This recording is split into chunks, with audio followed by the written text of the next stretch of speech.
actually go to the point of the lady earlier. Violation of the About president, the BFA. The constitutional matter. Yes, but let's say that the VFA actually would not impinge on our sovereignty. It's a visiting forces agreement. Since Roman times, foreign forces in another country has been, customary international law has been given the courtesy of immunity. Now the problem with VFA, so in principle, there's nothing wrong with that. It does not impinge on sovereignty. But the problem with our VFA is the United States wants an agreement, although it's not necessary, simply because it wants to be sure about the immunity aspect for their servicemen. And that is where really the VFA becomes an issue, aside from the fact that, well, it had the concurrence of Congress. So in form, it is okay.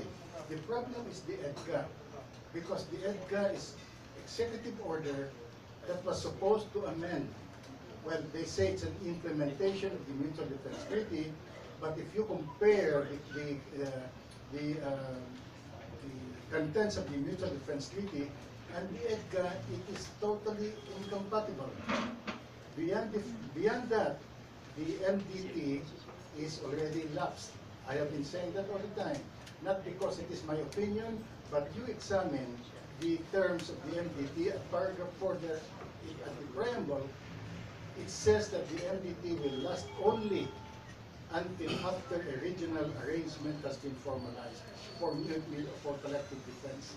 That has not happened. In short, the MDT is subject to a condition that did not happen. So since the condition did not happen, it should have been lapsed already. Yeah. Nevertheless, at this time, my position is it is lapsed. Nevertheless, I think there should be a formal application. Now, since I have the floor, if I may continue, the point of Professor about Simbulan. these U.S. ships passing through the Philippines. Oh, yes, definitely. This was raised in one forum I attended, and I raised precisely the point. These ships going into our territory violates the Constitution, because for sure it is public knowledge that they carry nuclear weapons. But the other side says, but they don't confirm or deny. So what? Do we accept that? So that's one point there about the freedom of navigation. The second aspect of freedom of navigation is we are making it an issue in the South China Sea. Us doing that following the line of the United States. But is it really an issue in the South China Sea on the ground at this time? No.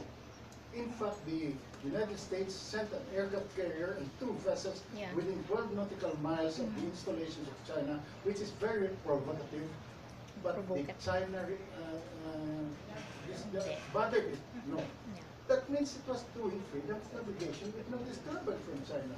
Now, I am not raising it as a point against China. My point there is we ourselves in the Philippines might have a freedom of navigation issue against the United States under the UNCLOS.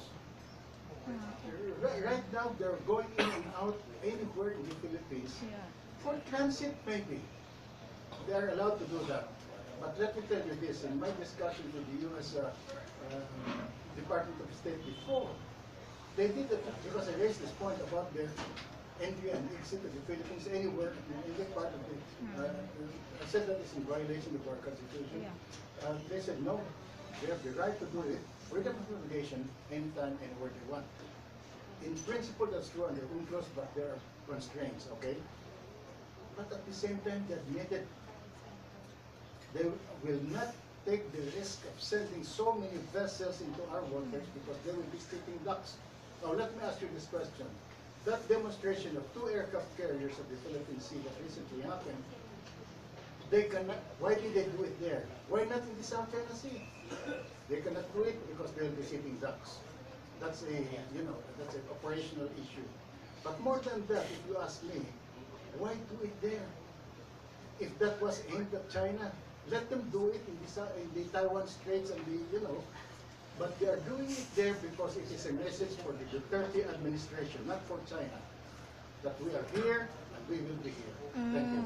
See. Yes.